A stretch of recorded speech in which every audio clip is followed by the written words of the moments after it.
I had the same problem. This meeting is being recorded. And there were 2 links, and it was the bottom link that worked for me. I don't know if you maybe are doing the same thing I did. Let me try again. Hang on. So there's like a really long, lengthy link, and then there's something below it that says join Zoom meeting with just a one-liner link. That worked for me.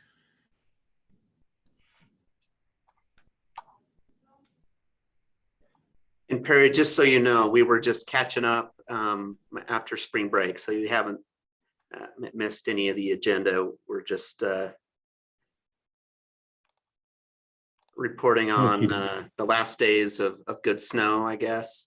Alta closed and Right. Katie is recovering Good from to that. No, it just keeps on spitting out that the site cannot be reached, and all the rechecks and reloads haven't done anything. So anyway, let's proceed. That's all right. We just technology sometimes does that. So I'm going to. So Melanie, do you have the opening slides that I need to sort of obligately read so everybody knows the rules of the game? We pull those up. I won't be able to see. You just tell me when to.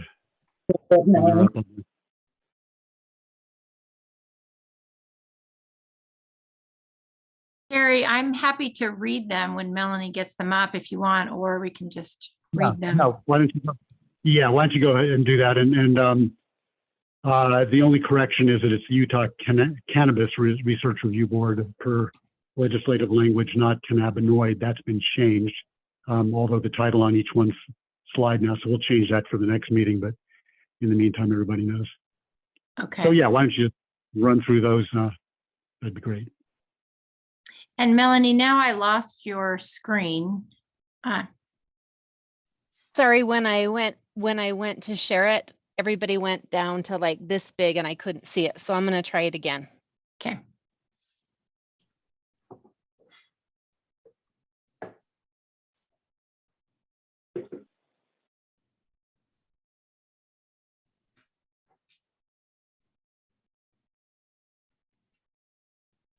It shrunk down. It shrunk down again. I'm going to see what I can do. Do you want to start with the approval of the minutes, Perry? Yeah, let's go ahead and do that. So somebody make a motion to approve. I move to approve. It's Katie Carlson. Thank you, Katie. Is there a second? I second that, Brian. Okay. Thank you. Thank you, Dr. Zender. And I recognize that inimitable voice. All in favor, respond with aye or a raise of the hand so that Melanie and Sarah can take that in. Aye. Aye. Aye. Okay. Any opposed? Hearing none, the minutes are approved, and thank you very much, Melanie, for those minutes. I have this up on my screen. Shall I just go ahead and roar through this? Or do you all see it now? I would You go wanna ahead share and now, read it. Perry. Okay, so this is the Utah Cannabis Research Review Board per recent legislative name change, but essentially our mission and charge remains the same. We're bringing this meeting to order. It was about approximately 9:05 a.m. Mountain Time. It's being held virtually and is hosted by the Utah Department of Health Center for Medical Cannabis based in Salt Lake City, Utah. Public notice of this meeting was provided as required under Utah's open meeting laws, and it was posted on the Utah Public Notice website. In compliance with Utah's open meetings law, this meeting is being recorded. Most of you probably heard that. A recording of this meeting will be posted to the Utah Public Notice website no later than 3 business days following the date of this meeting, and written minutes will be prepared of this meeting, and approved minutes will be posted to the Utah Public Notice website no later than 3 business days after board approval. The purpose of this board is to review available research literature and assist the Utah Department of Health, and Center for Medical Cannabis in their efforts to provide useful treatment recommendations to qualified medical providers regarding the use of cannabis and cannabinoid products for treatment of certain medical conditions identified as qualifying medical conditions. I do have a question about this. I'm going to interrupt myself to ask Rich Oborn, is there a proposed formal revision so that we will add limited medical providers as well to this language? Yeah, all this language is just something we wrote for internal purposes. So I can make sure that Melanie adds that if you would, Melanie, for our next meeting. Okay, great.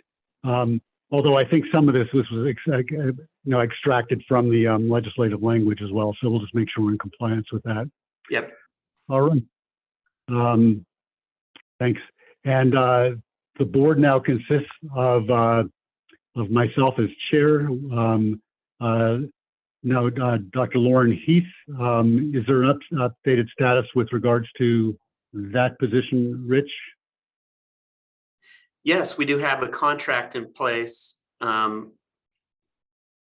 that's been signed by all parties, by the Department of Health and also by the University of Utah to have Lauren act as an academic pharmacist and contractor for the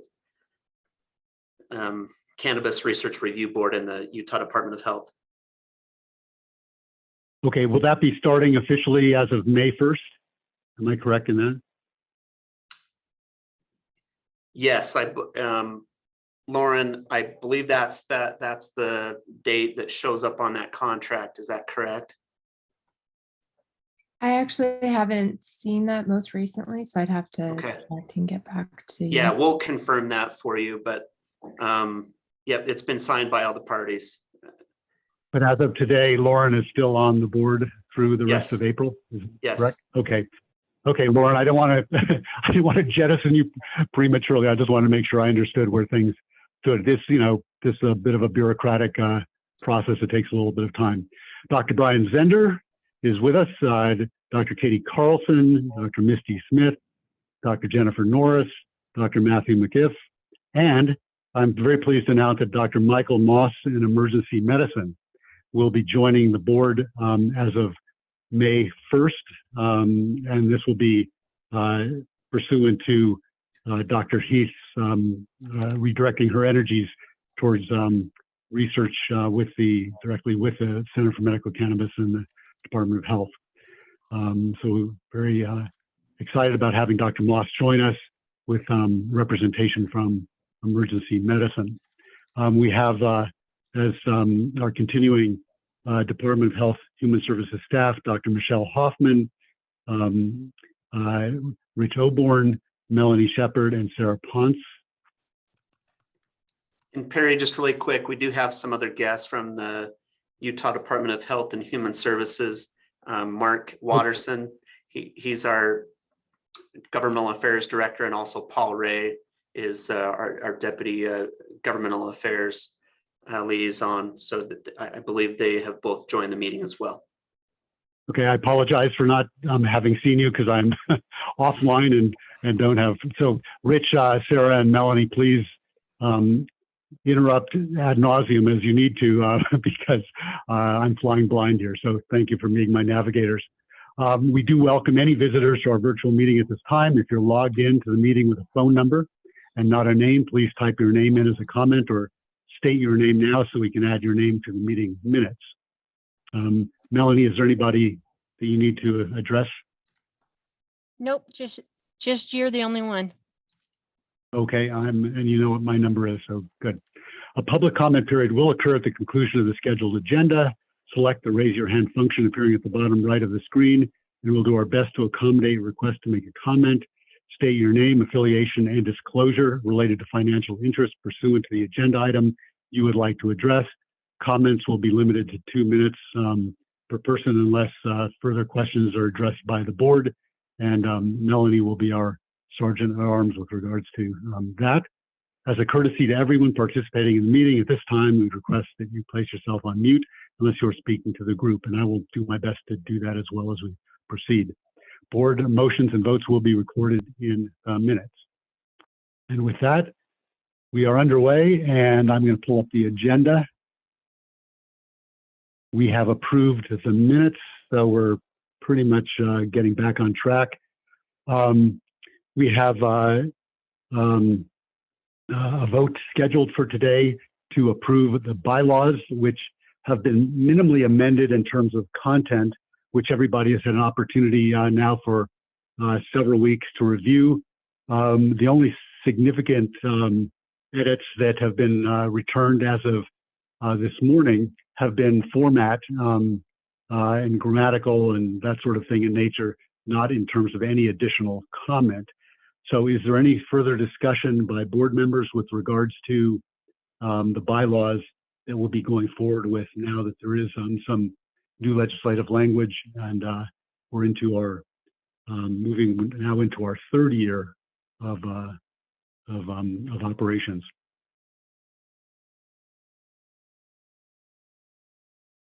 Hearing none, may I hear a Make a motion to approve the bylaws. And that was speaking, who is? Brian Zender. Okay, thanks, Dr. Zender. Is there a second? I'll second Norris. Dr. Norris, thank you, Jennifer. All right, all in favor, please say aye or raise your hand. Aye. Aye. Any nays? Any abstentions?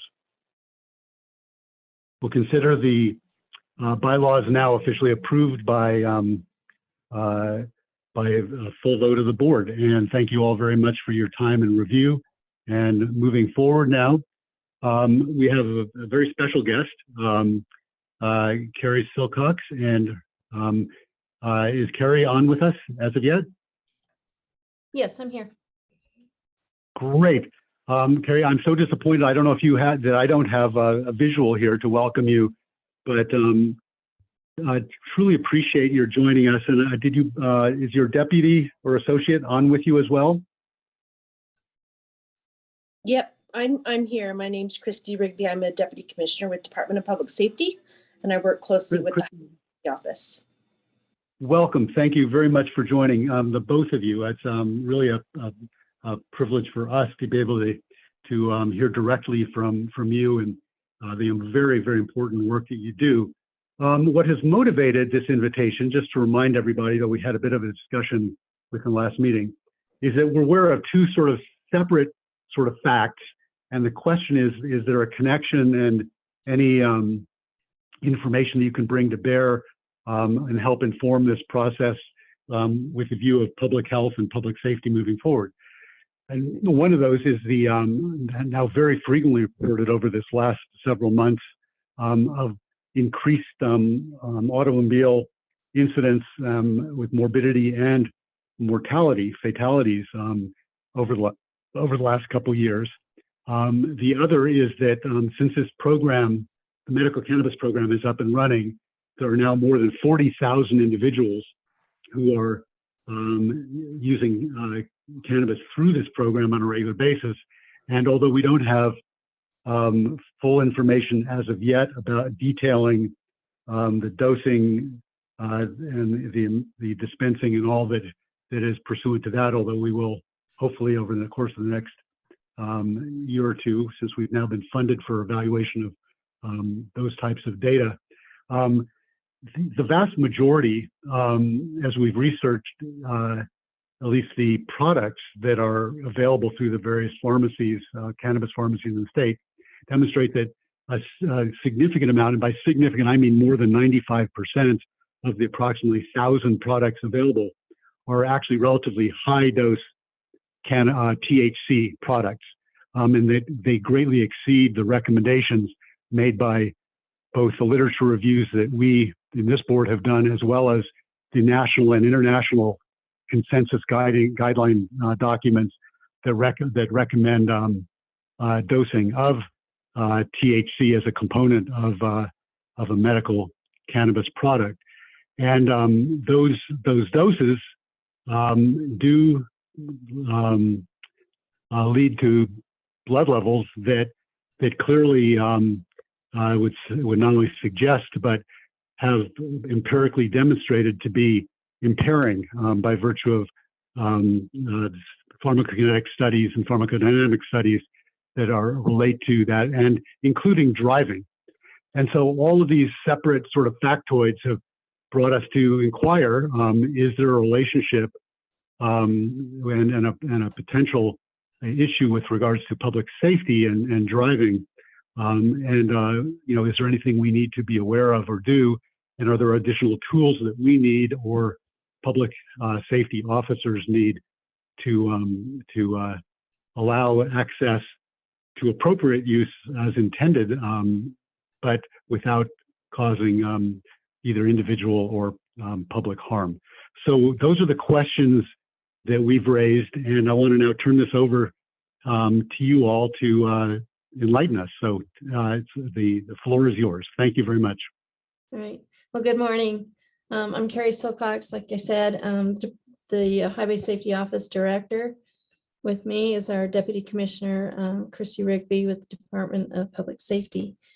And as you well covered, THC is showing up. Drug impaired driving overall is a difficult subject to monitor with impaired driving. And I'm going to share this presentation, and unfortunately you aren't going to be able to see it, but I'll narrate as well as I can. So let me share this really quickly. While you're doing that, I'm wondering, is it in a form that could be emailed to Melanie, or Melanie, are you able to email it to me and I can pull that up just by email? Yeah, I can actually share it with you. Hang on.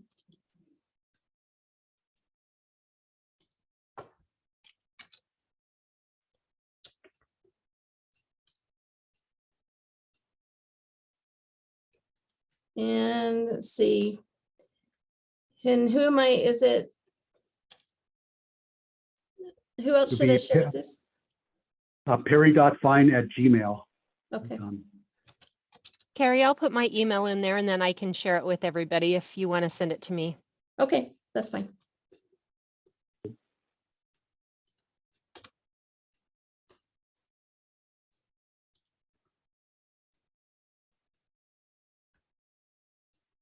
All right, so.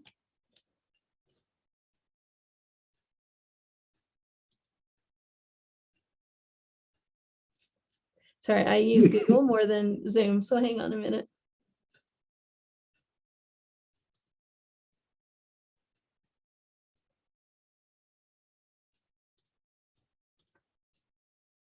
Yeah, we have plenty of time, so don't stress. We're doing just fine. Okay, can you see that? Looks great, Carrie. Okay. Yeah. Just a minute, I just lost you. Hang on. All right. Okay. Like I said, it's interesting when you start doing things over. Oh, here we go. Okay.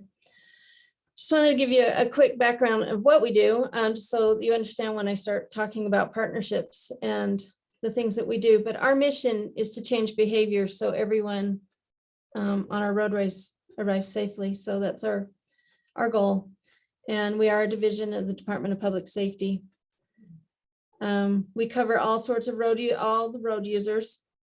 And one of our primary focuses is impaired driving. We do occupant protection, distracted, vulnerable, and vulnerable includes pedestrian, bicycle, motorcycle, all that. And then traffic records, which traffic records is our data side of the house. And part of our functions here is that we're stewards of the statewide crash data. So all the crashes investigated by the local law enforcement and UHP come into a central crash repository. And we analyze the data here. And we're also the state authority on the federal fatal crash data. It's through a system called FARS. I don't know if any of you have heard of that.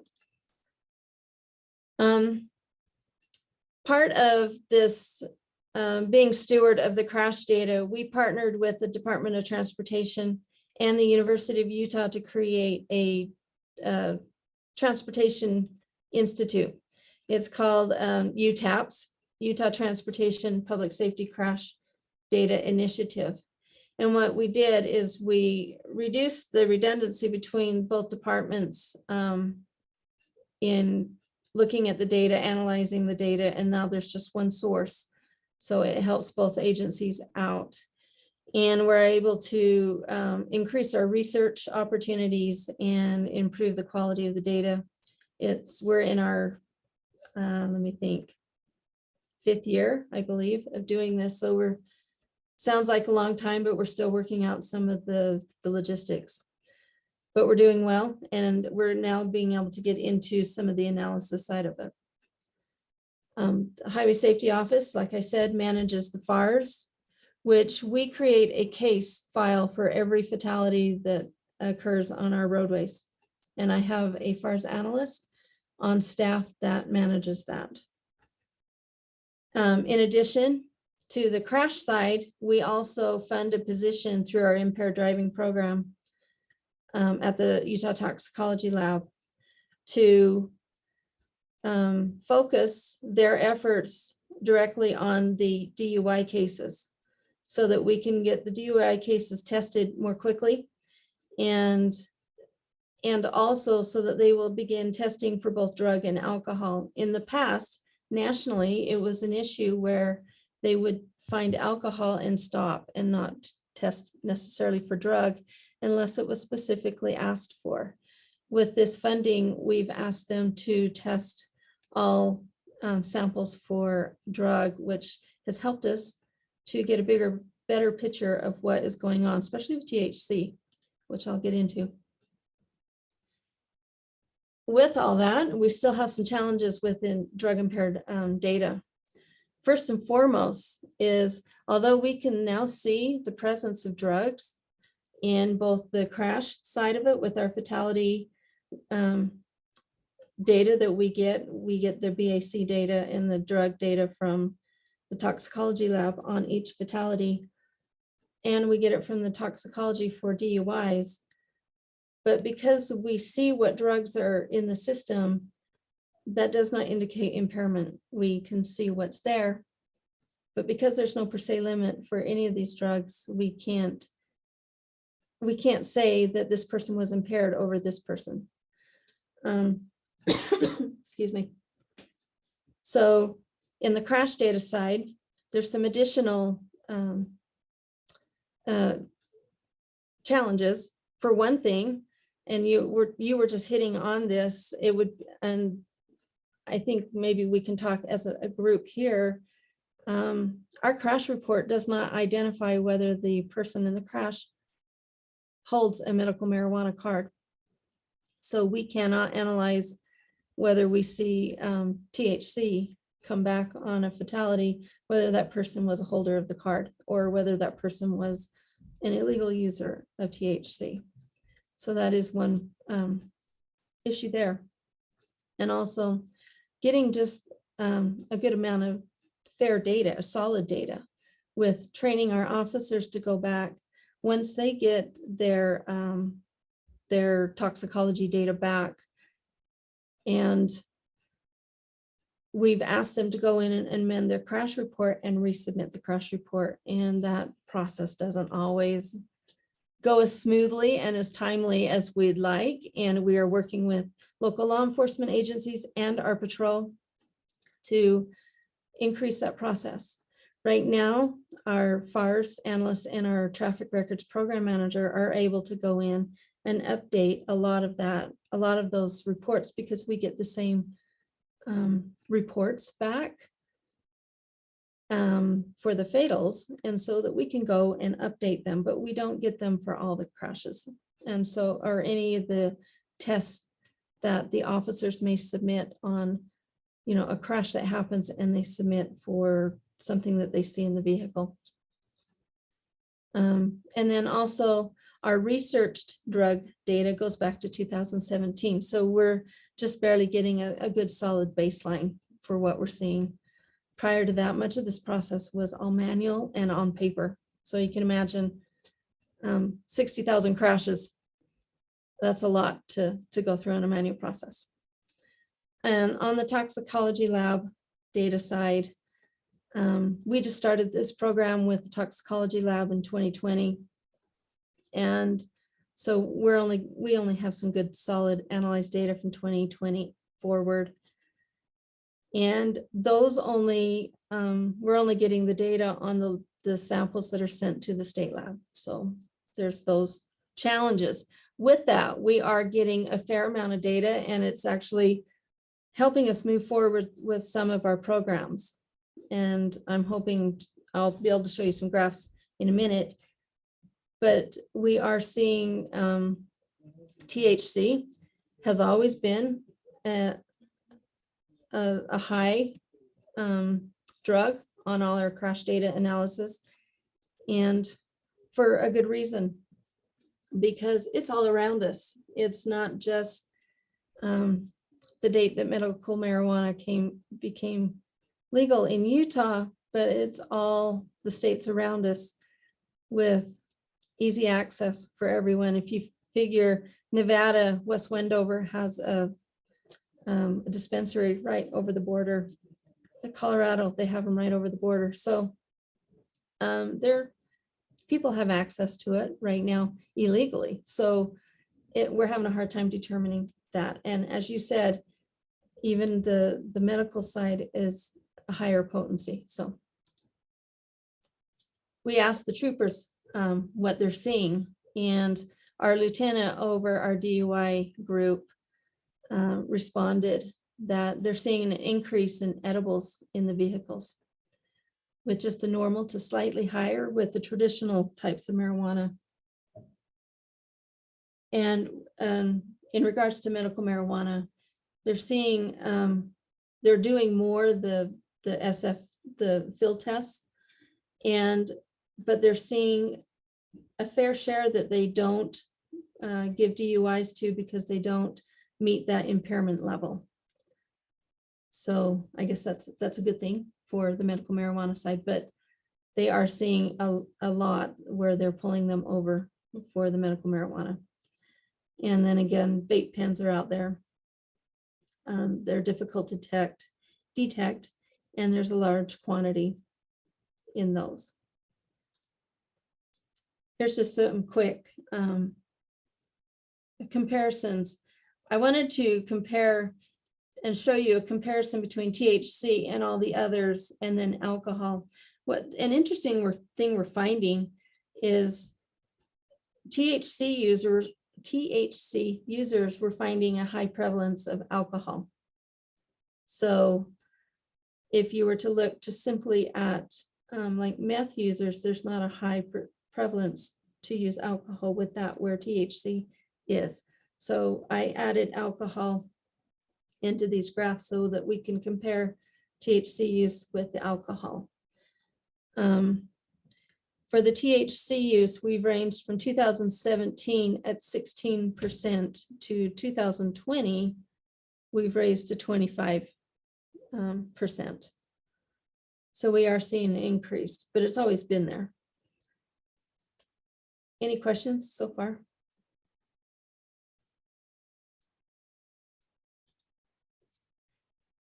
And Any questions from the board as of yet? I'm sure there'll be some discussion at the end, but yeah. Okay. All right. Thank you. And then the other thing we're seeing. Sorry, Carrie, I was really struggling finding my my mic to unmute. This is Katie Carlson. I'm a board member. Can you clarify why when you say the vape pens are difficult to detect, you're not talking about, are you talking about like searching the car and finding products? No, because of the lack of odor. Okay, thank you. Mm-hmm. Yeah, they're being able to find them because usually they'll find them because of large quantities in the vehicles. Okay, because then the odor, got it. Yeah. I get it. Yeah. And then, sorry, when you say THC users are also using alcohol, I'm not sure that I'm seeing how this graph shows that. Well, we Unless have I'm- a full-on study. I didn't want to share like 15 graphs with you. Okay, but got you. yeah. That's an aside. So when you do the toxicology, you're finding those two substances paired Right. Mhm. often. Yeah. Thank And you. it's not all the time, but we're finding a more prevalence with alcohol and THC. Okay, and then final question, and then I will turn my mic off. No, you're fine. Depressants, I'm assuming you mean sedative, hypnotic, such as benzodiazepines. Mhm. Okay. Yep. Thank you. Carrie, this is Uh-huh. Christy. I think it would be fine to share with them the reports we're getting from the tox lab, Okay. as well as that study that Carrie mentioned from, is that Larry's study at the U, from the U? Yes. Yeah. Let's send them so that they can see what report. The report, do you get that quarterly from the tox lab? Yes. We have it up until December's. We haven't gotten January to March's quite yet. It'd be great to share that with them so they can see what we're going to be getting quarterly.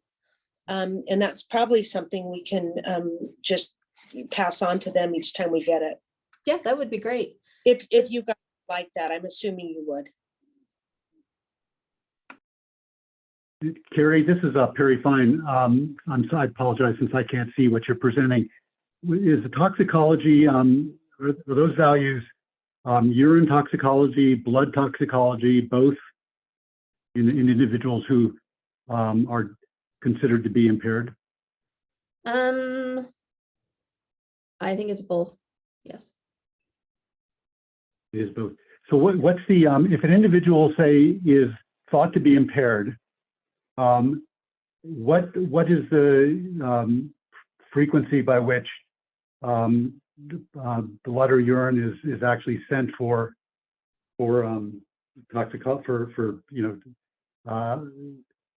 quantitative analysis?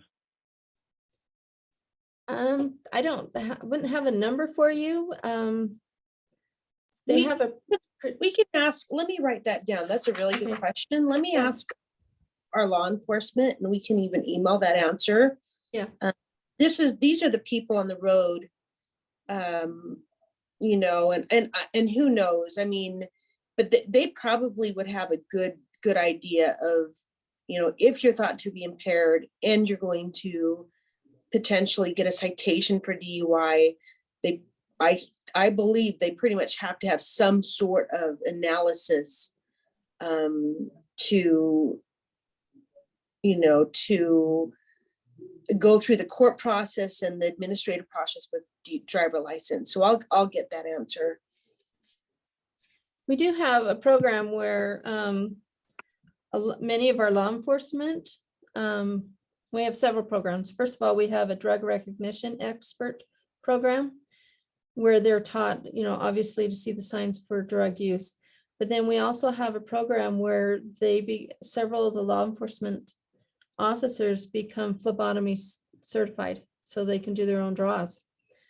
And then we have an additional program where they can get an electronic warrant.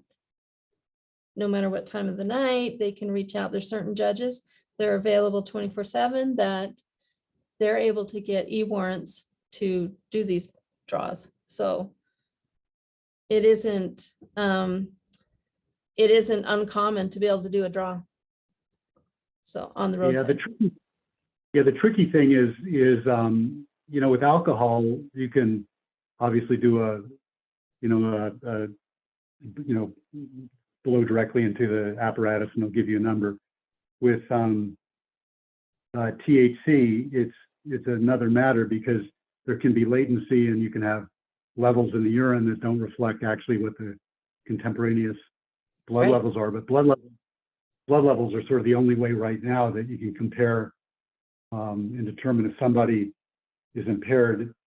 Could it at least be imputed that, you know, is it alcohol? Is it another drug? Is it, you know, and you only have the individual's history or testimony about what they may have ingested and when. So it becomes a very, I appreciate it's a big challenge for law enforcement to figure this out. But at the current time, unless somebody has other information, I would suggest that's the only means by which we would be able to get accurate and objective and timely information.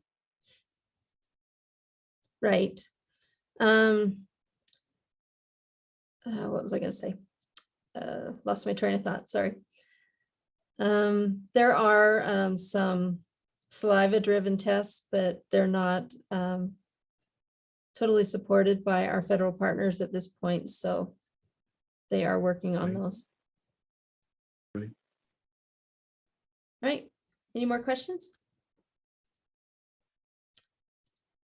And I just wanted to show you too that polyuse is a big thing too, even with THC.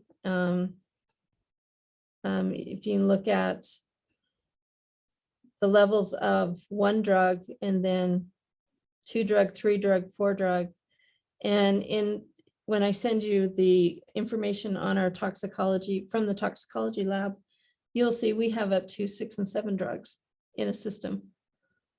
I'm amazed these people can sit up, let alone drive a vehicle, but it's just amazing to me. But 4 drugs is kind of the average. But you can see just the levels of the amount of people that are driving around with multiple drugs in their systems. And these are fatal crashes. So these are people that are actually getting in fatal crashes.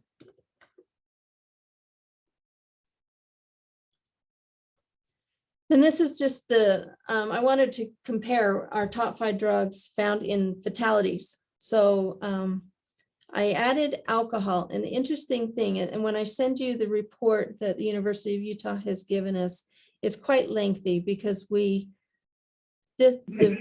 picture you're looking at here, and I'll explain in a second, but this is because we've got alcohol in the mix. It doesn't show alcohol, but it's bringing alcohol in as part of the picture. If we were to do drug only, it would actually show a slightly different. So for example, in 2017, drug number 1 is THC. Drug number 2 is, and I slaughter these, citalopram. You guys could probably say it better than I can. Drug number 3 is meth. And I'm not even going to try aminoclonazepam. And then drug number 5 is fluoxetine. But if you were to look at 2017 with drug only without alcohol, meth would be number 2 across all years. So that's where we're seeing the prevalence of alcohol is changing things when we bring alcohol into our analysis. Like I said, I didn't want to bore you with 15 different slides on this data, but I will send you the report so that you can look at it, because we break it down to the people in the cars, the people outside the cars, being pedestrians, and then we break it down to drug only or drug and alcohol. So I'll send that to you, and you can peruse that as you want. But the thing I wanted you to take away from this is drug number 1 from 2017 to 2020 is THC. That is our drug number 1 for this.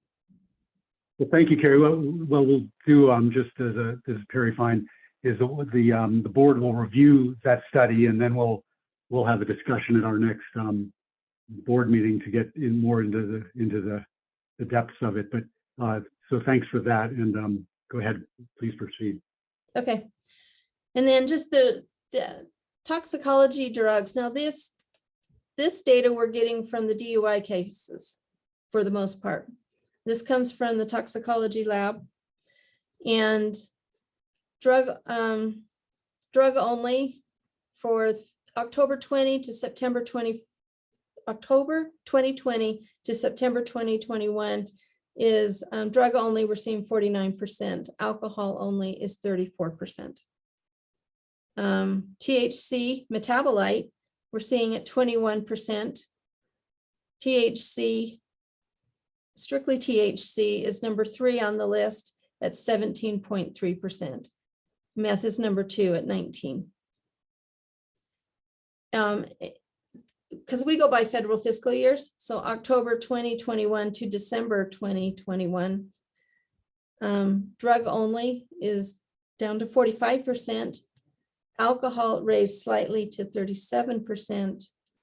THC metabolite is still number one at 22%, and THC is 18%. And like I said previously, we're still trying to dig down into how to message and how to reach out to the public about impaired driving, and to separate medical marijuana to marijuana. You know, if there was a way, we would like to analyze that as well. We're just getting this is our first few years of getting a really good picture of just the drugs out there and the amounts of drugs. So we're in our infancy on this analysis as well. So I'll send you the documents we have and the reports that we have, and that's what I have. Thank you. Any other questions? Thank you very much. Does the board have any additional questions? All right, well, we'll definitely review. Sorry, Perry, once again, this is just a curiosity I've had, you know, long before a medical program came to Utah. Yeah, and I don't know if your department is the right one. So I guess this is just kind of an opinion, asking your opinion. How, you know, all states struggle with establishing a limit of THC that would be considered impaired or unsafe for driving. You know, and that's been a problem for decades, I would say. What, if any, work are you seeing be done on that, kind of from the criminal justice side or public safety side? And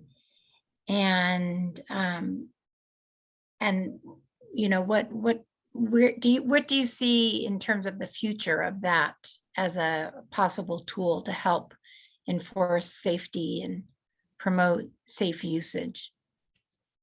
I know nationally that there's a lot of testing and a lot of analysis going on, because I know that is a struggle. If you look at the different states, they basically picked a number out of the sky to decide their limit.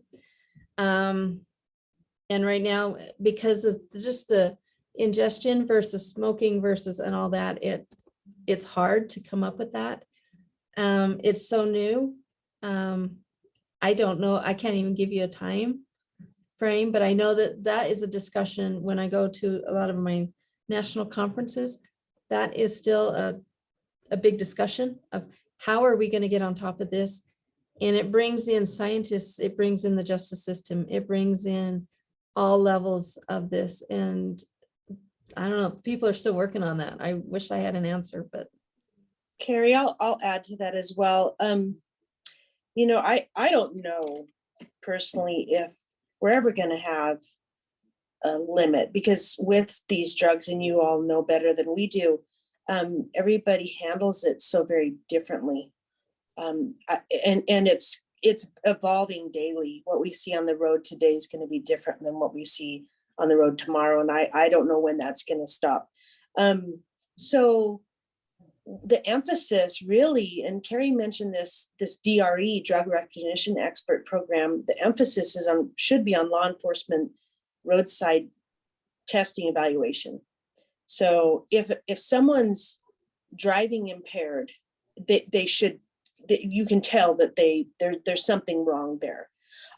They pull them over. Unlike alcohol, they have to do testing to determine if they're impaired or not. And that works. Their DRE roadside testing works for all levels of impairment. The problem is not all law enforcement are trained to recognize drug impairment. And we've been trying, and I know Carrie can speak to this, I believe we put some federal dollars into the DRE program. The Highway Patrol has been the lead expert on DUI. And over the years, we've been trying to push that out to the local agencies to get more officers trained to do drug recognition, become drug recognition experts. That's been a challenge. Law enforcement right now are way understaffed. DUIs becoming not a priority. They're handling all sorts of community, events and everything from traffic to criminal behavior. So this is across the nation. I mean, we're having a really hard time having a fully staffed law enforcement in all communities across the state. So to ask them to become drug recognition experts is, very difficult. So they're lucky to have one. Mm-hmm. So that's a huge problem, but that's where I think the magic bullet is right now with drugs and crashes isn't a tool to say breathe in this and you're okay, you're impaired by this drug. That stuff's being developed. But as Carrie mentioned too, to go through the process of having NHTSA certify those tools as something that can be used, that's also a process. So really, we've got to get law enforcement trained. So what we're seeing on the data is just a snapshot. I mean, like Carrie said,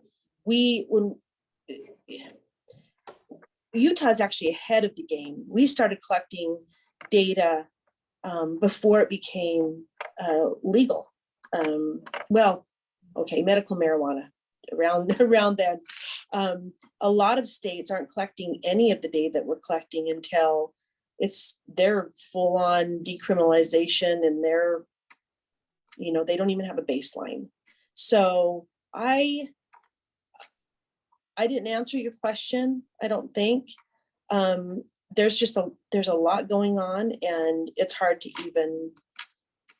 even try to understand it from a public safety standpoint and from a law enforcement standpoint. Well, thank you. Yeah, no, I would love to. Oh, sorry, Pierre. I was just going to say that that actually is helpful. And I think this, the fact that you two are coming and sharing what you're seeing from kind of your corner of this with us is helpful. And I think that's often the key to establishing kind of safety issues for the public, is it's got to be multiple people sharing what they know and building partnerships. So I hope we can continue in this vein with your agency.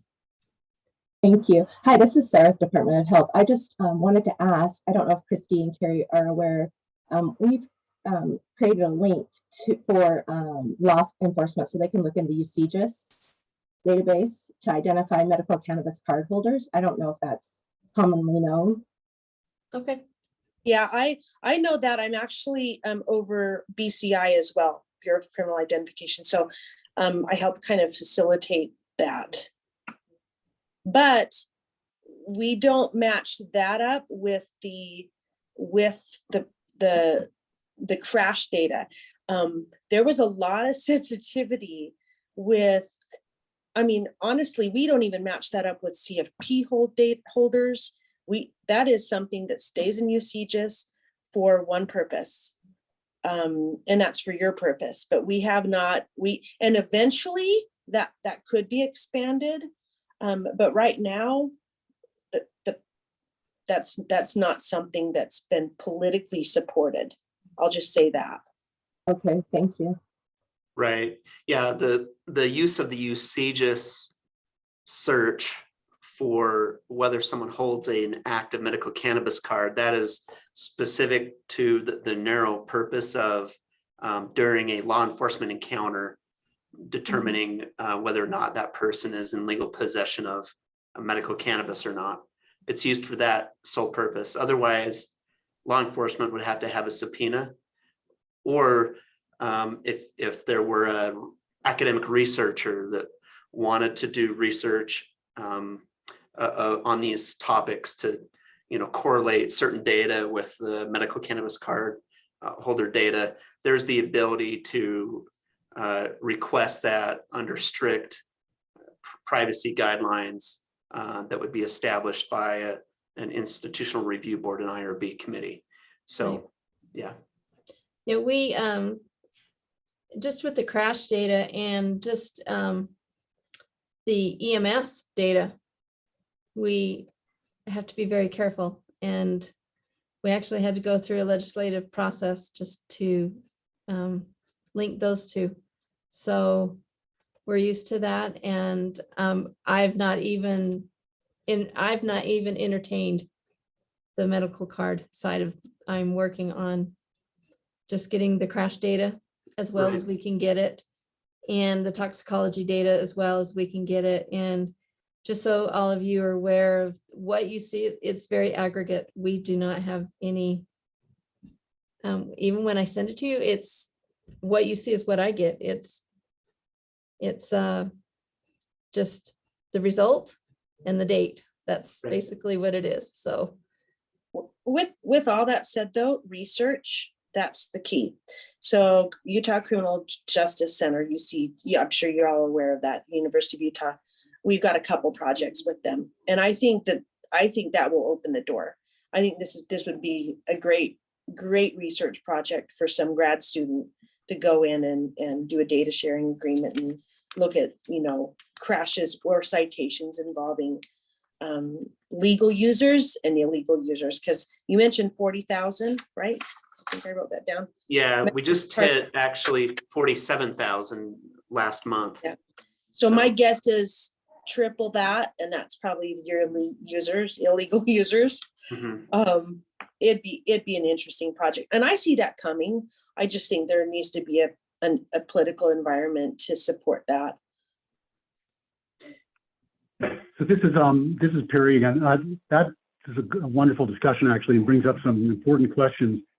2 points I'd like to make. I'd love your thoughts on this. The first is with regards to access to information, and whether this would constitute research or simply normative, nor sort of a standard operating procedure for investigating a crash or fatality versus the question of impairment. You've got sort of two separate issues, and there may be overlap with concerns about that impairment might lead to other bit of mortality. But when there is an actual crash or a fatality, does law enforcement or you guys, Department of Public Safety, do you have access then to the controlled substance database and or the medical cannabis database, so that you can essentially create a profile and understand and compare toxicology to what was at least prescribed or recommended or dispensed? Is there an ability to do that already legally, or is that something that would have to be done as a special circumstance or under research, separate from what standard operating procedure is now? we don't have that access, and I've never pursued that. I guess that's questions for the Department of Health. Yeah, I think that's a question that we would need to answer. And Rich, if you could pursue that, because it may well be that information right in front of us in plain sight, just hasn't been thought of or considered to be accessible. But it would answer many of these questions we're asking in terms of what, it's not just does a person have a card, or have they been dispensed, and when were they dispensed, and what were they dispensed, both in terms of cannabis, but also in terms of other controlled substances, independent of other CNS drugs, which are not controlled substances, like antidepressants and sleep aids, hypnotics, and so forth.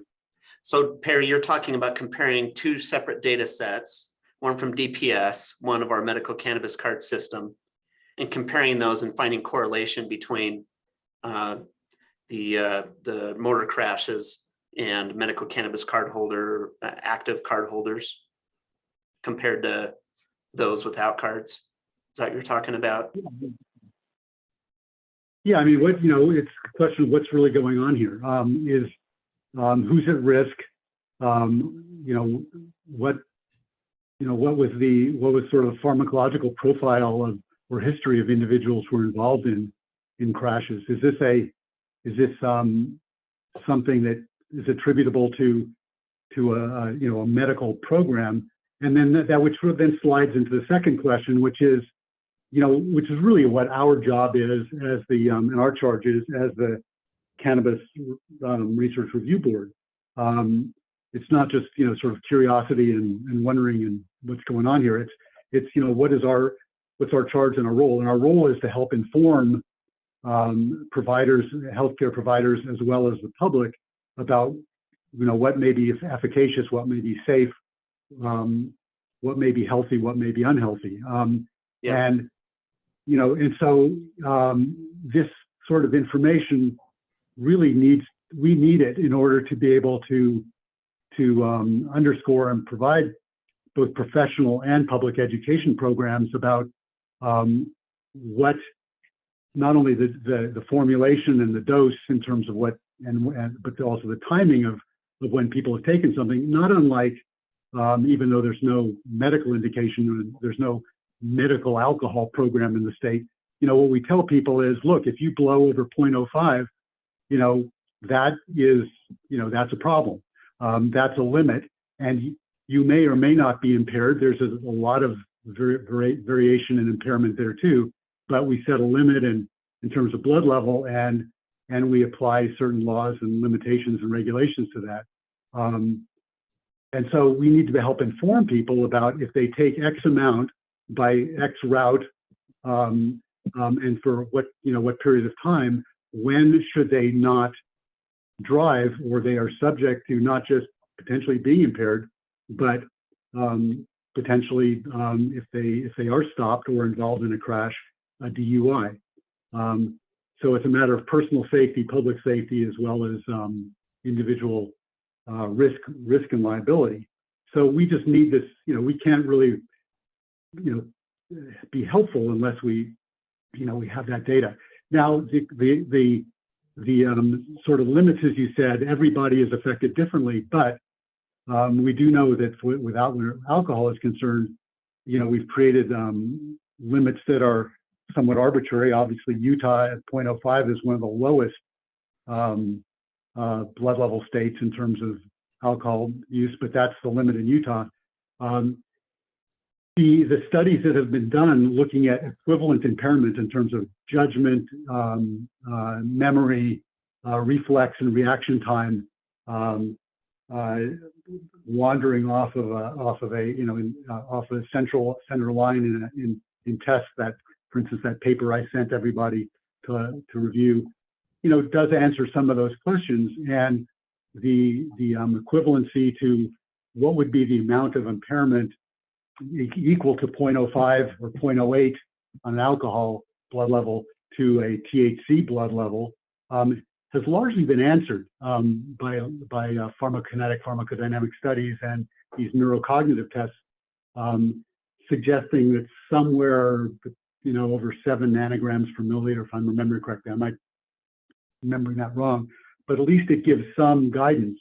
And that then tracks back to what would be the dose of even an oral agent, a so-called edible, or even more so a vape product that would lead to those blood levels. And the answer is starting at about 2.5 milligrams of an oral dose, and that would certainly be somewhere between 1 and 2.5 milligrams of a vape product.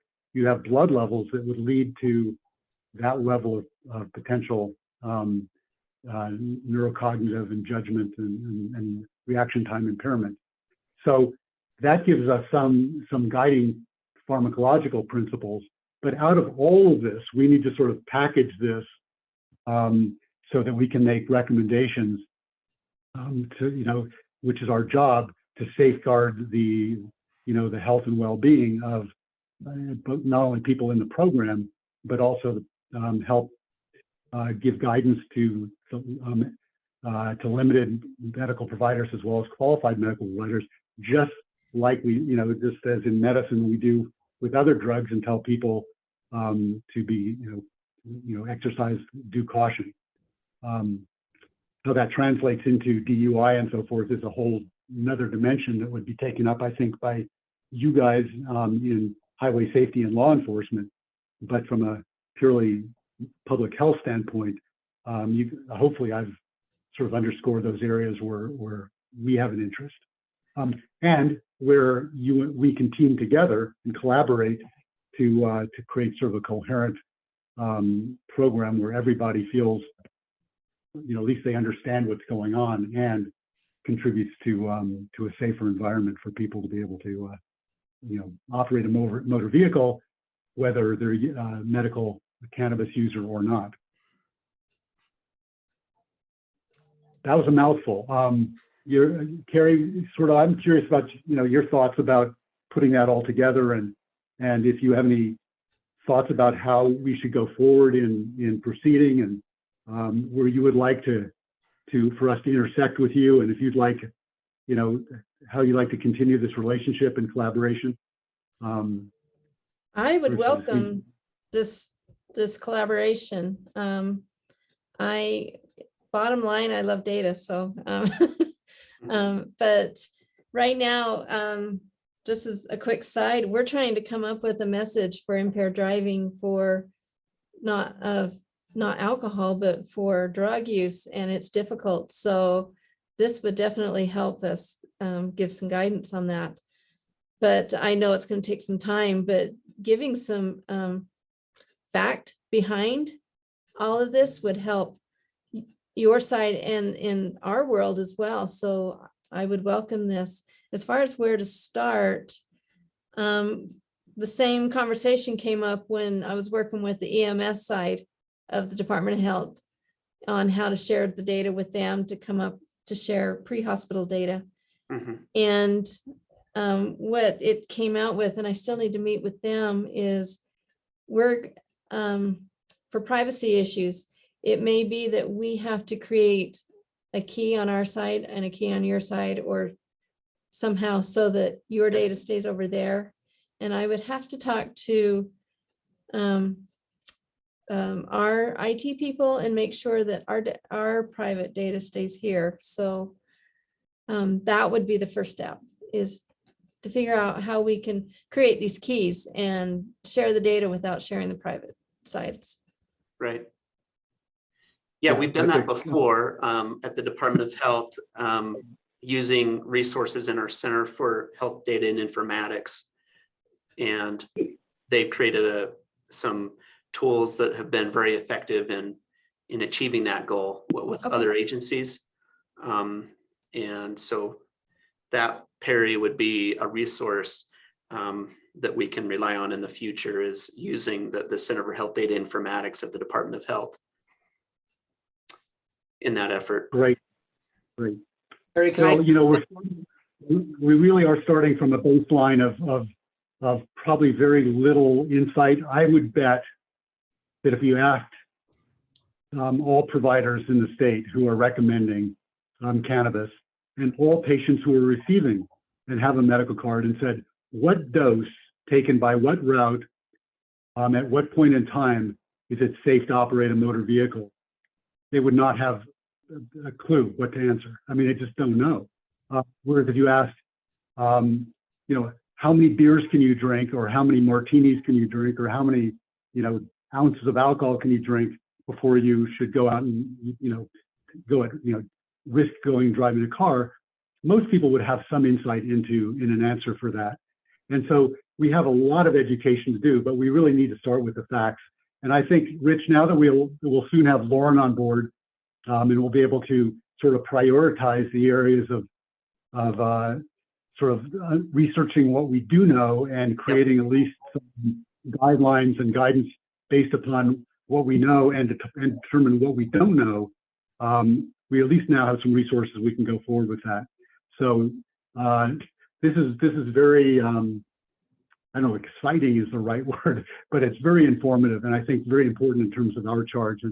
And you guys, Carrie et al., thank you so very much for joining us, and we'll stay in touch. This has been really illuminating.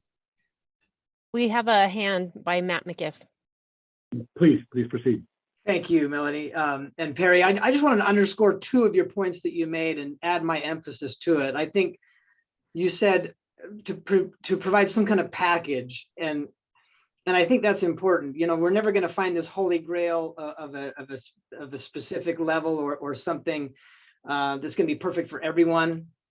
But we do have to put up the fence somewhere, right? We have to start somewhere and put up a fence and a guideline.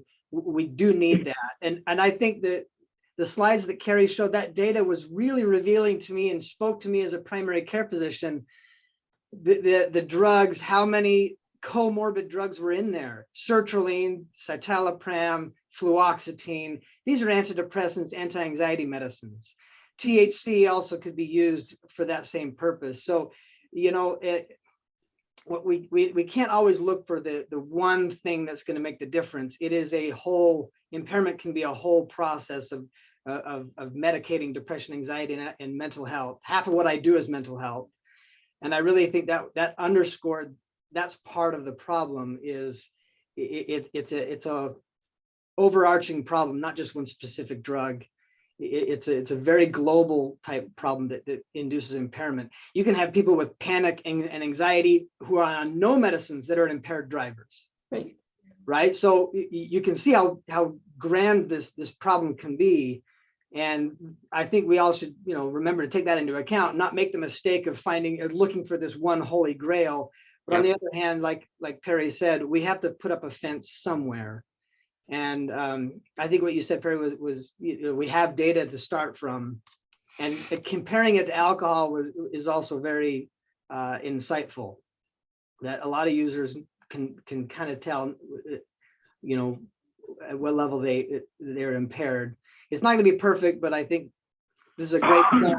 But packaging it as that whole thing, especially for qualified medical providers that assess their patients, how do we reduce risk, taking the whole thing into account? So I just wanted to add my emphasis to that. Thank you. Yeah, just as a quick side note, part of our messaging is focusing on prescriptions and being careful with that. So we are going to be focusing on that as well. So we have a multiple approach. So Great. Yeah, the illicit user has always been you know, I mean, that's a struggle, and you say that's, you know, that's a big black box that we you know, always struggle with. But certainly when we've, you know, created a medical program with intent to help improve people's health, we certainly don't want to then contribute to a problem either in those individuals' lives or other, you know, people who are sharing the roadway, the innocent too. Yep. You know, one of the things that really brought this up, Carrie, to me was you know, in this a few weeks period of time, I just saw this rash of individuals going the wrong way up exit ramps or off ramps in the wrong way, and these high, you know, collisions, everybody gets killed, as well as a bunch of car versus pedestrian. And I was just wondering, you know, if people are these individuals impaired, and if they are impaired with drugs, you know, what drugs were involved, and is it a coincidence that our program has been up and running 2 years, and the last 2 years have been particularly seen this, you know, this upsurge later than any 10 or 20 year period before? So is it purely coincidence, or is there, you know, an association, no less a correlation? And I think, you know, we're sort of obligated to answer that question. That's what we're here to do. So anyway, we'll go forward. And any other thoughts from the board and before we move on in our agenda? Jennifer, do you want to make your comment? Yeah, I just was curious as to whether or not the clinical pharmacists at the dispensaries actually discuss this with patients when they're picking up product. Is that already part of the conversation? Driving safety.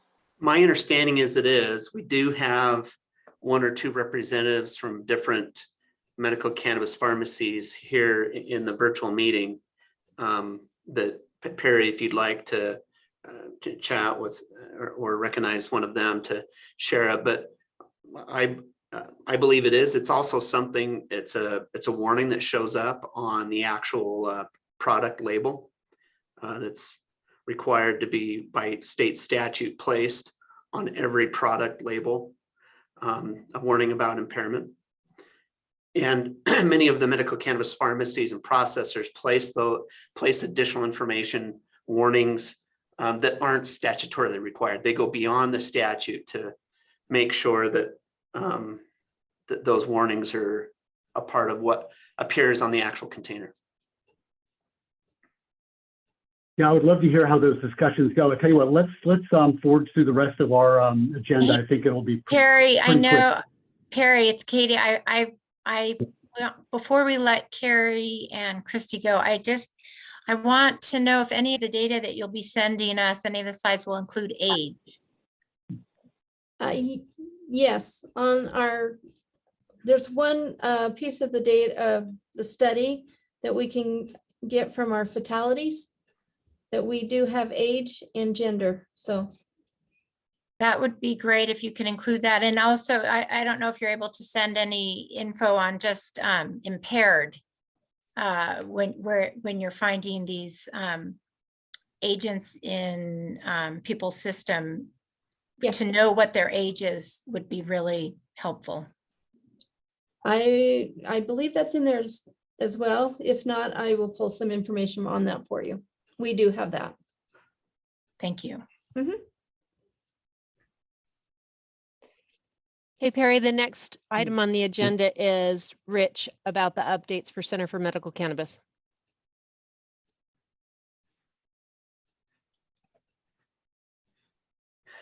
Okay. Perry, I'll just go ahead with that, and I can be brief just to give the group an update. As of the end of March, there were 47,325 active medical cannabis card holders in the state of Utah who've been registered by the Utah Department of Health. And that represents a 5% increase from the previous month, from February. I think about 2,500 new active medical cannabis card holders joined the program in March. So that gives you an idea for the ongoing growth of the program. So we're at 47,325 as of the end of last month. Also, one recent addition to the program that we've discussed in previous meetings that you might be interested in getting an update on is the limited medical provider recommendations. That was part of some legislation that passed, and this enables any MD, DO, PA, or APRN to recommend, or podiatrist to recommend medical cannabis using a form that we've posted on our website. They can recommend it to up to 15 of their patients without having to log into the EBS and register with the Department of Health and complete specific training. And so of that group, we had 47 of those recommendations come through during the month of March, and that calculates to a total of 81 since January. And so there continues to be more and more just regular MDs, DOs, PAs, APRNs, and podiatrists that are choosing to recommend medical cannabis. And so I think that is a good sign that that component of the program is growing. It enables a patient to just stay with their current physician that they have used in the past for chronic pain.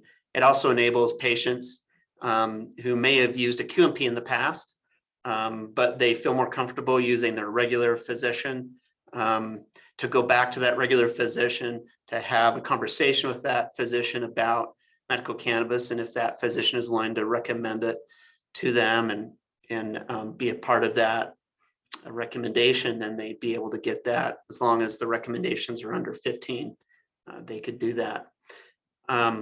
So that's an update on that new component of our program. Also, as we all know, there's a medical cannabis visit cost website that was launched during the month of January. And our team here at the Department of Health was able to coordinate with the Utah State Auditor's Office to put that website together to gather data from each of the medical clinics and the QMPs that represent publicly that they do medical cannabis evaluations. And we've noticed that the visits to this website have been about 200 to 300 per month. And we get about 100 to 200 new visitors to the website per month. And that's been launched since January. And so we're pleased to see that the industry and also the patients out there are using this. These could be patients that have paid too much in the past for their evaluation, and they're finding out about a better deal, but they're also maybe just finding out that, oh, there's a clinic down the street that recommends this. If I qualify, if they're willing to recommend it to me, they might be willing to do it. So I think it's continuing to be used by a resource, as a resource by patients throughout the state, which is great to see. Also, there was a rule hearing held on March 28th, during which the Center for Medical Cannabis accepted public comment regarding administrative rules that set standards for medical cannabis pharmacies. And we were able to accept those public comments, and we got some written comments as well. And those comments will likely be effective before the end of this month. And also the Department of Health, as I think has been mentioned before, but we are needing to merge with the Department of Human Services to create one single agency between Department of Health and Department of Human Services. It'll be one single Department of Health and Human Services. And the preparations for that have been going on for several months. During the legislative session, some of that happened. And those are ongoing. That merge will become legally effective in July of 2022, coming up here in just a few months. So, and obviously that impacts us. Also, just to let the board know, I'll be attending the Cannabis Regulators Association annual meeting coming up in June.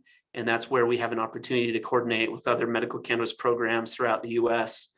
And if there's anything that board members would like me to connect with other states on, if there's certain topics you want me to ask them about or have conversations with specific states about, this is a good opportunity to have a face-to-face conversation with some of those other states and to learn about what things are working in their medical cannabis programs and what things aren't. And then just one final announcement is just next week I have a presentation before the doctorate of nursing practitioner program at the University of Utah. And so that's just letting you know we're getting around to some of these programs throughout the state that have some of those students coming through, and also some of the professional associations. We're able to provide them some very basic education about the laws related to medical cannabis so they can build on the education they already have and potentially choose to recommend medical cannabis under their license if they choose to in the future. So are there any questions about any of those updates? Any board members have any questions? I can't see, so I've got a couple of questions, Rich, myself. Sure.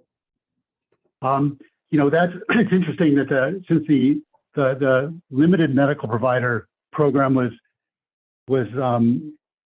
invoked in order to hopefully, you know, the point was to increase access and reduce cost.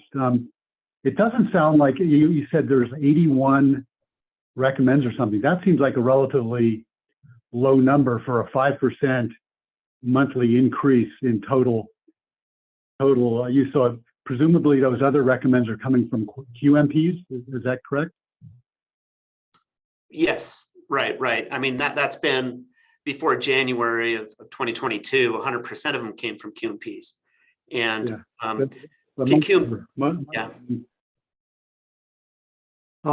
is there, of the QMPs, I think I've read something like 800 QMPs exist in Utah now, something like that? Right. Do we have a sense of those 800, what percent of them are responsible for what percent of recommends? Is it a small number that's doing most of the recommends with a few others here and there, or is it fairly evenly spread amongst those 800? Well, yeah, I can provide you some data on that. Jesse Hockley in our staff could could share some of that. We don't have some recent analysis on that. We've done some in the past. It was probably like 2 years ago or so. We did some analysis. I think it was in October of maybe 2020 when we did some of that analysis, and we reported that to the legislature. And what we know is that there's caps to the number of patients with QMPs that they can recommend to. So once they reach their 275 or 600 limit, they can't take on any more medical cannabis recommendations. But there are a few clinics out there that specialize in medical cannabis recommendations, as we all know. And in those cases, they just employ multiple providers that can carry that caseload of, this particular provider has reached their maximum. We're going to, offer this other provider to new patients as they come in the future, so we can continue as a clinic to provide services to these patients. So that's what I can tell you right now, but Jesse and I can have a conversation about doing some analysis that'll show some of the deep data about that question, Perry. Yeah, Okay, that's and it.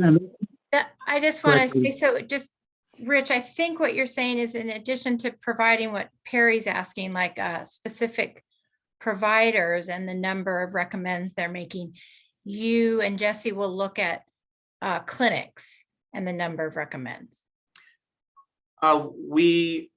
One thing that we're careful about is we would not report information publicly about specific providers, but we would run some statistics that would report to the public and to the board on, okay, this percentage of providers are responsible for this percentage of the total recommendations. And that is information that we don't hide. It's a report we can run and share with the public that I think is really relevant. It's not statutorily required to be a part of our annual report, but it's really, I think, telling of our program. So it's something that we would want to do. So I'll work with. Given what you said about, if a PA reaches their limit, the specialty clinic no longer employs that PA or. No, they would continue to employ them because they come back for renewals, the patients, right? But not all of them do. Well, there's some that leave, and if they leave, then the patient will just have to find, like some providers move out of state, or some providers pass away, or they just decide not to do medical cannabis recommendations anymore. Right, but I mean, just the business model that you just described, where the specialty clinic will not leave patients hanging. If their previous provider is no longer able to make a recommend renewal, someone will. They will have someone on their staff that will. And so I guess I'm just really wanting to emphasize that in addition to what Perry asked for, and I don't mean names or any identifying information, just how that's reported in compliance with what can be released to the public, to include the special, what percentage of specialty clinics are making recommends. I think that's really important. Yep, I agree with you there. We can draw that out of the data as well. There's that something that's collected that we could share with not only the board, but with the public. Yep. Okay, and Rich, sort of further to that, I'm just wondering, is it right now, is it accessible, or would this be something that might be part of the outcomes evaluation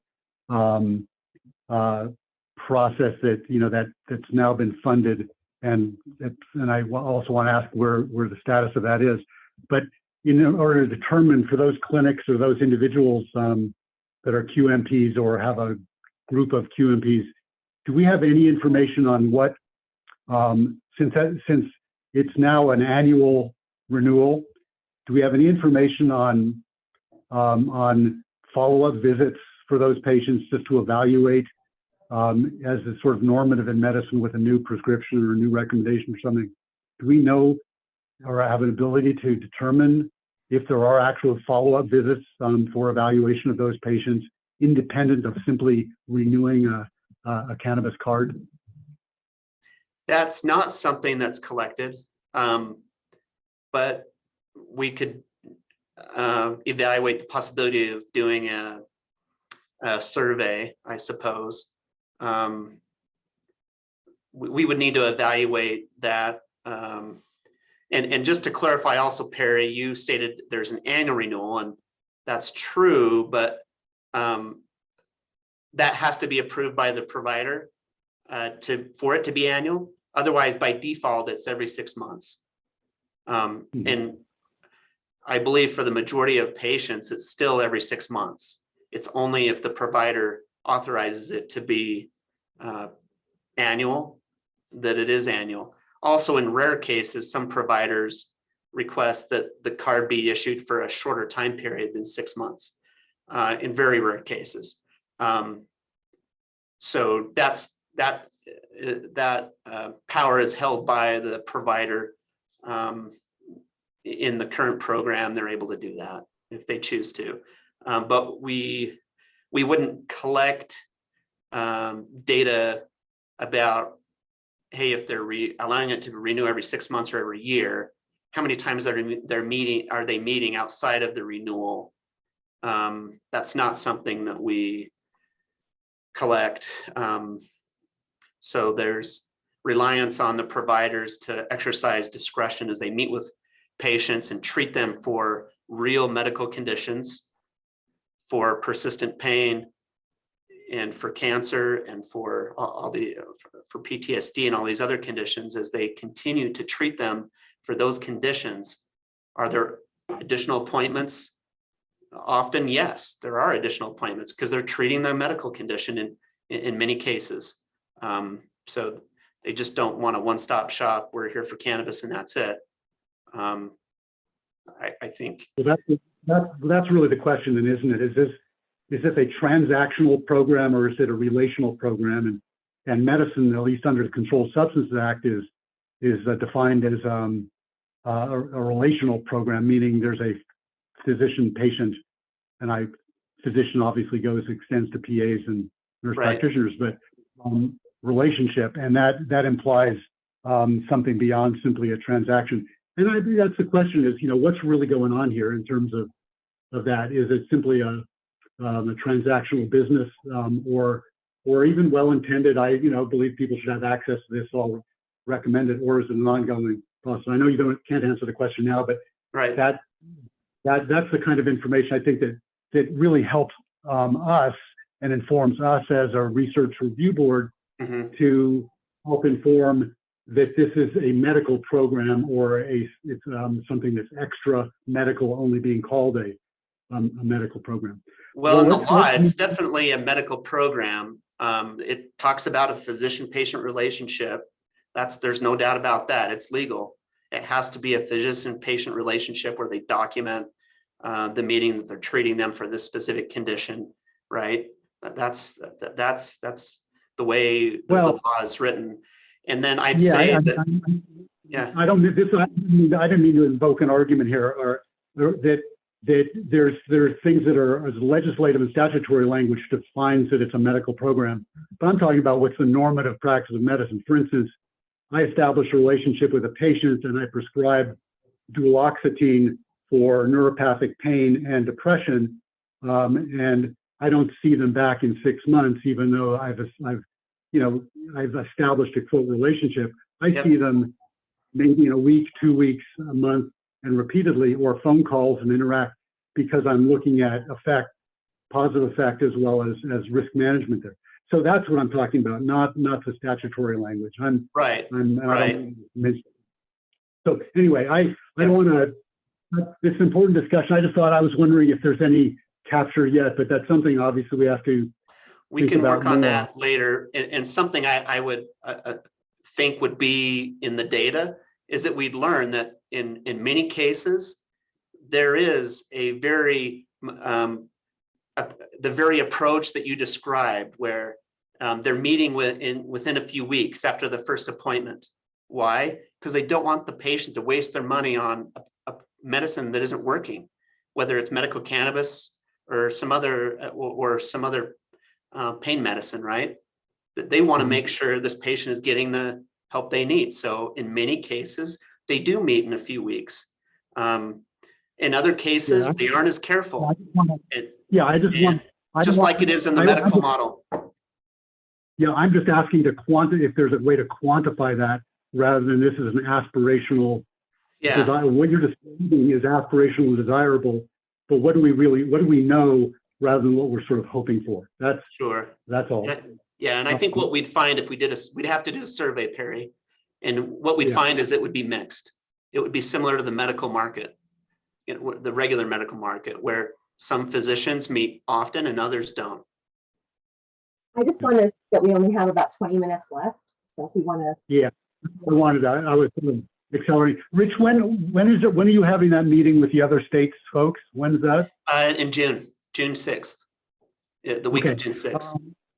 I would ask the board to, well, we've got a couple of meetings before then, but maybe we should, I want to just make a sort of a parking lot issue for next meeting.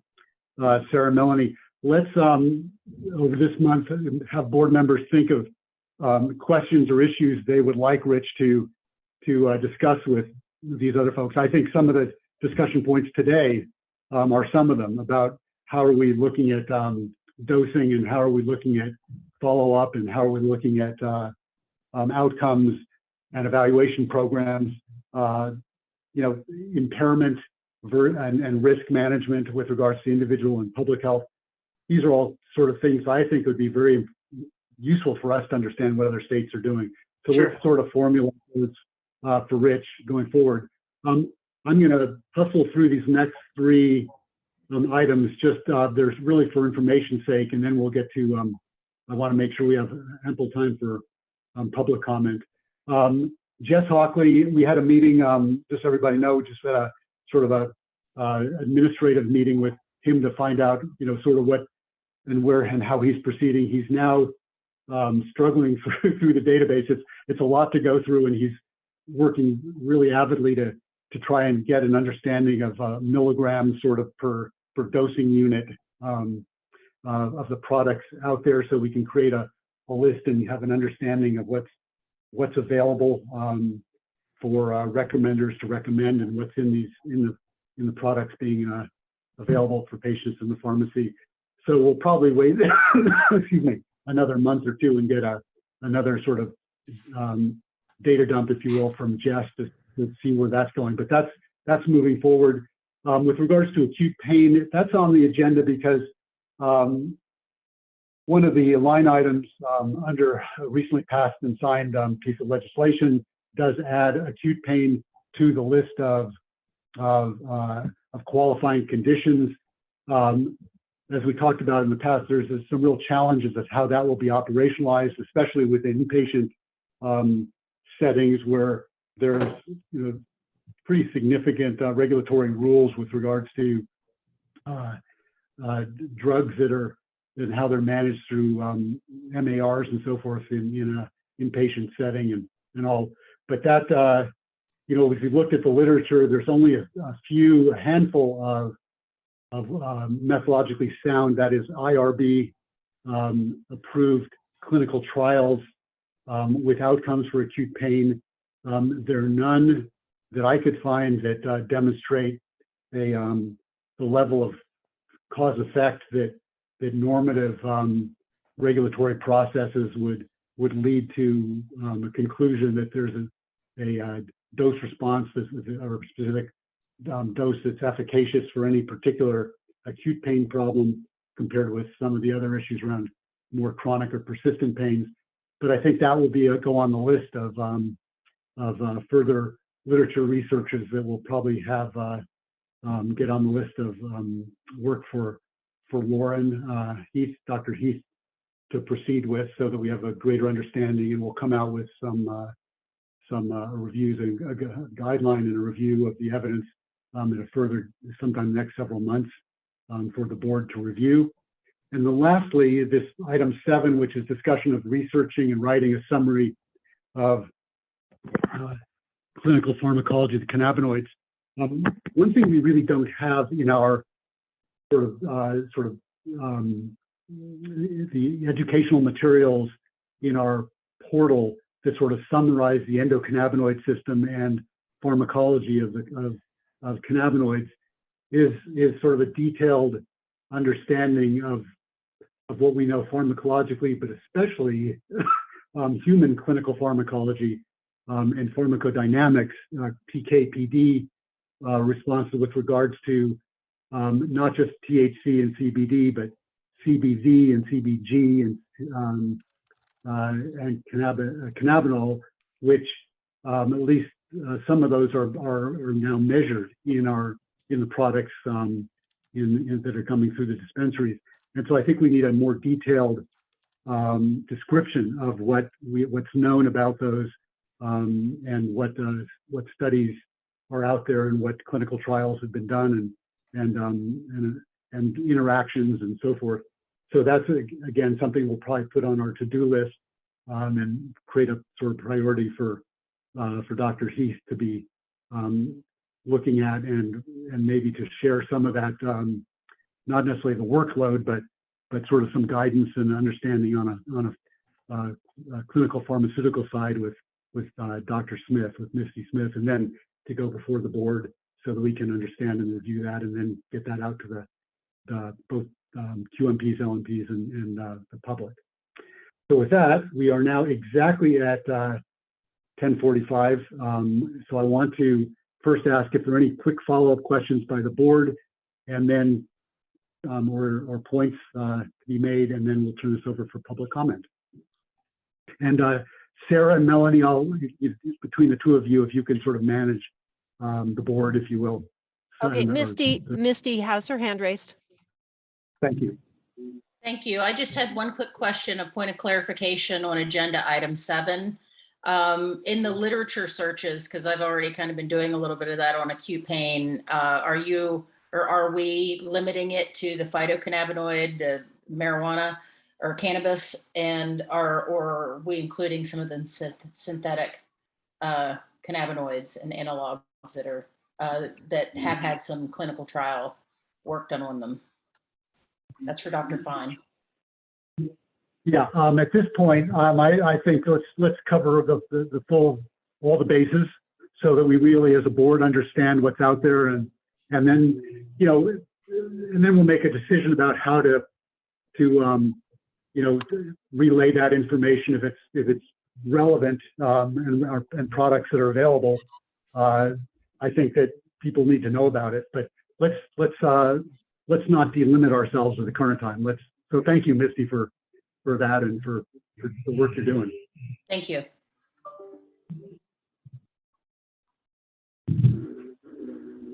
Any other board members before we open it up to the public?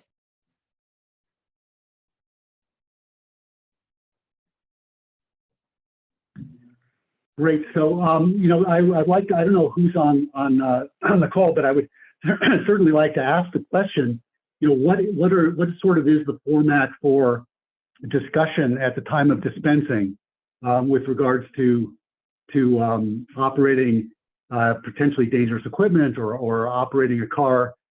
Sort of what's sort of the discussion and with regards to timing and dosing and that sort of thing? Is there anybody who's been dispensing, if they can give the board some information about that, that'd be great.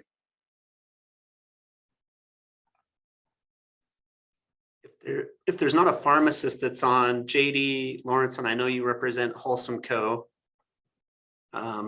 Maybe you could speak to that briefly. I apologize. Somebody was in my ear on another another issue. You'd have to repeat it for me, but I'm happy to weigh in. Oh yeah.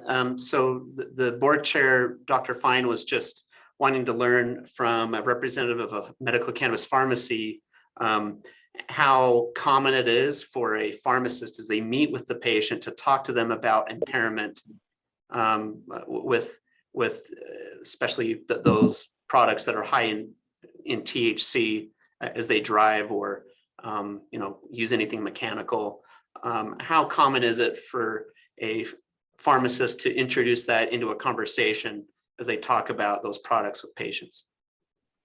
I would imagine it's probably fairly common. I know what you commented on earlier is what I would have said as well. Obviously, the products themselves have warnings on them. I know that some of our receipts in relation to certain types of products have other warnings, but I would presume it's fairly common. But I would be happy to talk with our pick, Kelly, since she does far more consultations than me. I do a total of 0 consultations, so I couldn't tell you. But I imagine that it's probably a fairly common conversation, and if it isn't, I will absolutely make sure it is, after this meeting. But I do think that they generally are educating them on things for sure around overconsumption, what, certain dosage methods may provide, a more significant, level of medication than others, different dosage forms, those types of things. So I think the general conversation is being had, but I'm not sure if someone is saying specifically, hey, this will impair your driving, but I would presume they are, because I know safety is a big thing. So I can follow up, and if I'm at the next board meeting, I'd be happy to report if you call on me. And just so everybody knows, by statute, there is required to be a consultation about potential adverse reactions, directions of use and dosing guidelines, indications for available treatments. They talk about the qualifying condition of the particular patient. So statutorily, there's those very, very general topics, I understand, but those are some of the topics that are at the very least statutorily required to be a part of that consultation.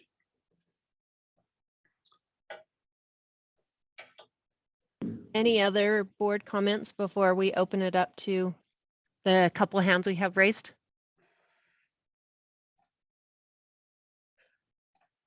Okay, Dr. Viner, you have a comment? Hi, Mark Viner, psychiatrist in Nevada, no financial interest. Regarding the driving, one thing that you could look into is the functional near infrared spectroscopy hat. It's like a little beanie you put on your head. FNIRS, it measures hemoglobin, oxygen, and it tells you when you're intoxicated with cannabis, with THC, the prefrontal cortex. It could be mobile. You don't have to train police to do phlebotomy or worry about blood levels. So that's upcoming technology. If you Google that, you'll see a good article. The other thing is CBD doesn't impair driving. CBD Dr. Vine, is a good article. Yeah. Dr. Vine, before you proceed, and yeah, there are a number of cannabinoids that are not psychoactive. So we're really concerned mostly at this point about THC. But if you have a methodologically sound, a study that describes what you're just discussing with regards to evaluation, please do forward that to myself, to Rich, to Melanie, to somebody within the Center for Medical Cannabis. That'd be great. Thank you. Yeah.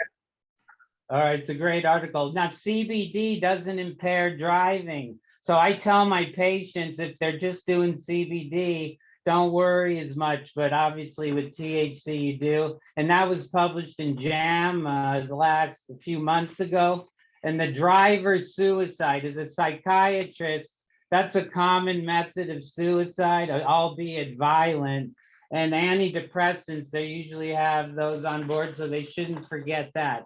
Now, regarding your pain, quickly, the methadone take home.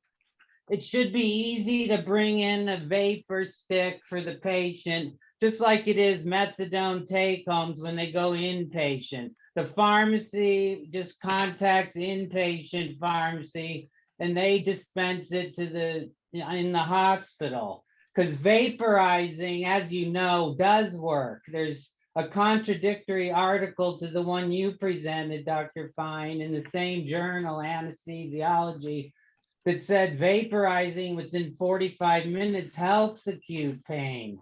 So anyway, I don't think we should make it hard for the patients in the hospital to get their cannabis. Thank you.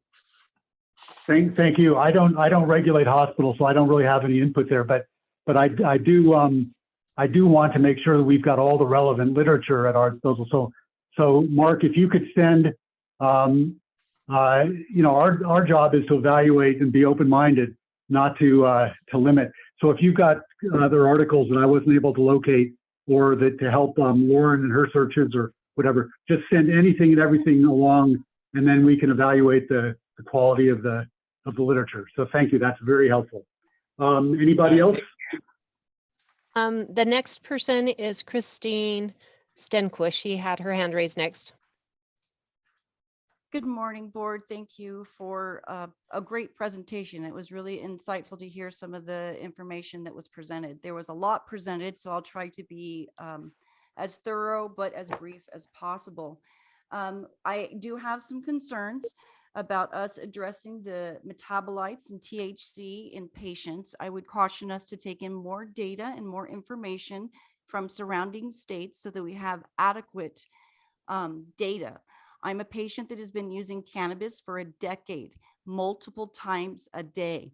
My metabolite rate is extremely high. I'm not driving impaired.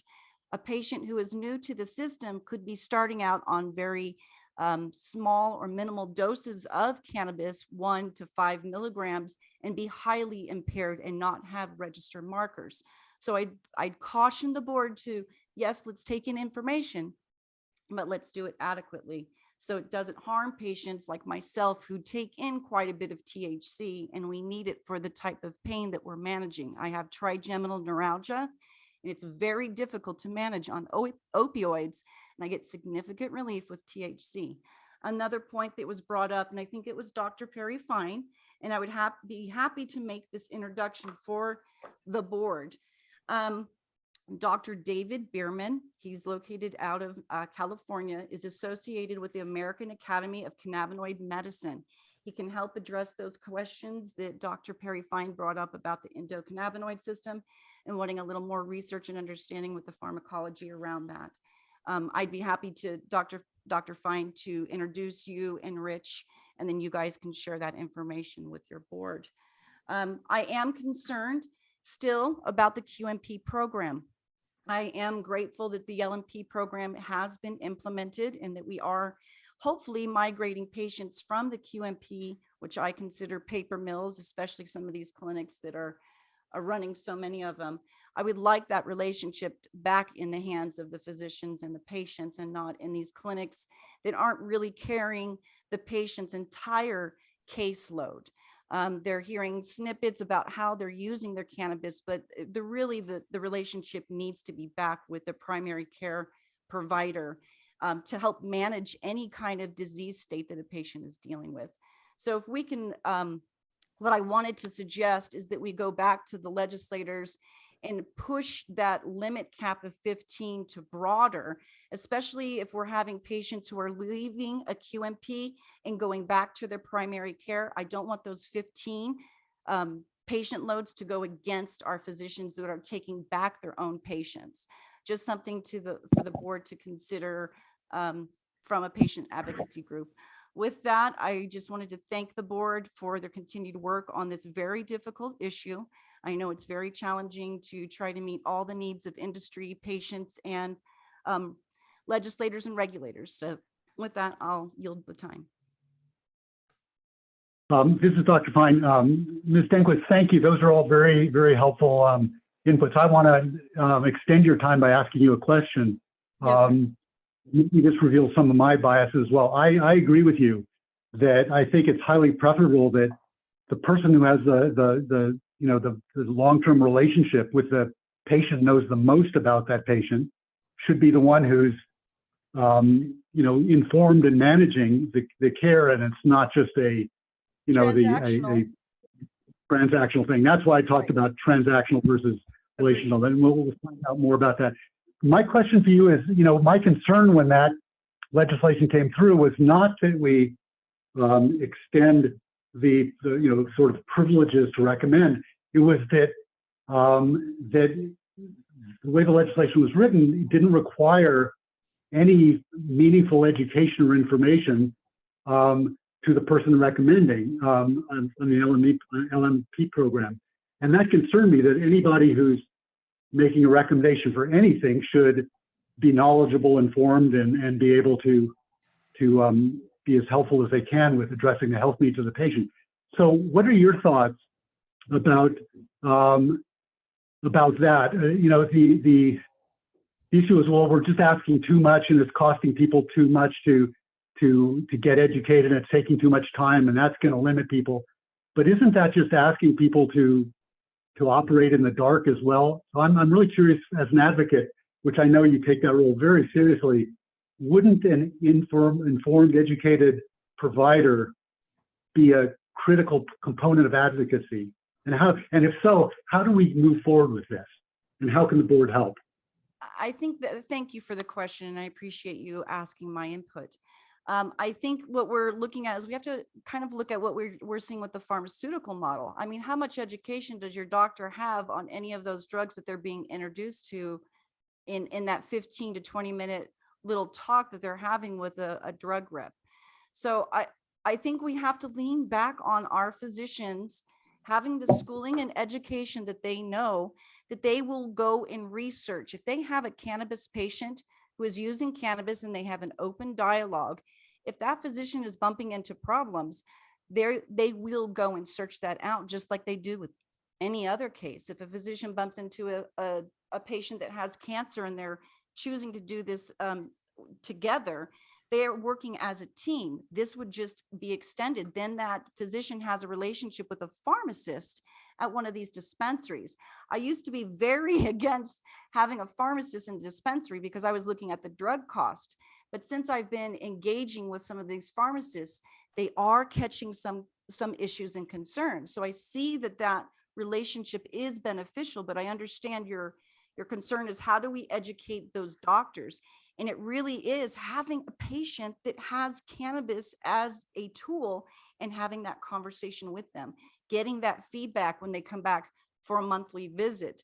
I just don't hear or see that from some of the clinics. I have had some engagement with a few clinics and a few physicians who are very, very driven on not about the number of patients or, making themselves a branch or satellites all over the state.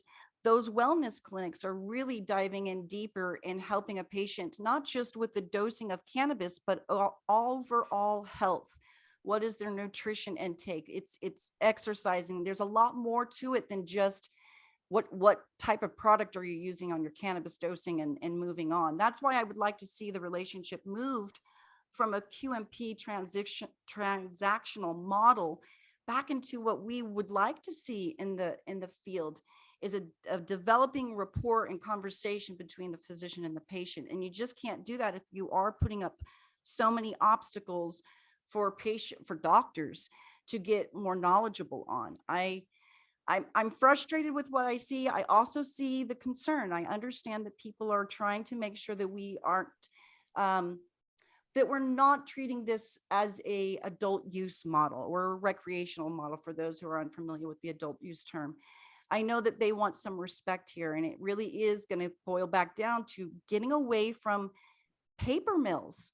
I mean, honestly, if I had a patient who, I've been getting reports from patients that one of these paper mills is selling HHC products, which is a psychoactive product. It is a completely synthesized THC derivative product right out of these paper mills. And that is problematic for me as an advocate. That is not what I was choosing to advocate for in the state. I wanted a relationship between the doctor and the physician so that patient can get better. If you're letting people just sell THC laced analogs, it becomes problematic. You're losing that relationship. The law changed to not allow that. It did, and that's supposed to be in effect till November. This patient was given samples yesterday when they got their card. They messaged me. In that clinic, they were offered HHC samples to try. We have a problem with these paper mills because that's the kind of behavior that we hear and see. So we would like to move to something a little less restrictive to getting our general practitioners involved with patient care again. This seems like it's separated us from our docs. I don't want to go to a QMP to talk about my cannabis use. I want to go to my doctor who's been treating me with my brain tumor for 10 years. That's who I want to have that relationship. He knows me best. He knows the 45 other pharmaceutical drugs I tried and failed. He's the one I want to have that relationship with. And so we are in a bit of a conundrum of how do we educate and not put patients in victim situations. Well, I think that's great, Christine. Thank you. I think this is a discussion we can continue on, because I think it is a balance between you know, a transaction and going to a physician, for instance. Well, at Huntsman Cancer Institute, where you know there's a tremendous amount of information that goes back and forth, and unfortunately, under those stressful circumstances, it takes time and time again to for you know, given the circumstances that people are under, to really absorb the information. But at the very least, I would expect that whoever's counseling that individual would either have the information at their hand, whether it's chemotherapy, a pain medicine regimen, an anti-nausea regimen, whatever it happens to be. And if cannabis is part of it, they would understand as much about cannabis as they would in cannabis contents as they would about the other recommendations they're making, whether it's nutrition or mindfulness, whatever it is, that they really are knowledgeable. And that's the question: how do we get there? How do we take this ideal and make it pragmatic so it can fit within? It's actually doable. And so I think we just continue on with these discussions. But my concern, and you helped address, was that how do we go from something that's aspirational to actually realize, and not shoot ourselves in the foot by increasing access, but it's really specious, because all that people are getting is a piece of paper or misinformation rather than useful and helpful information. That said, okay, sorry. One concluding comment, and then we're going to call it quits. Okay, can I be that? Sure, go ahead.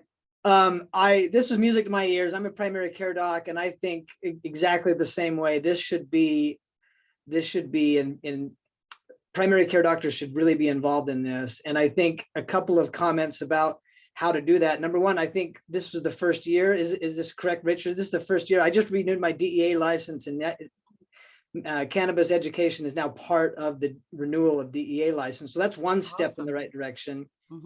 I don't know. I'm still wondering about education in medical school or primary care or family medicine residency. To my knowledge, I don't think it's part of their curriculum yet, but I would love to be a liaison or talk about that in those training programs. And that's what I wanted to offer.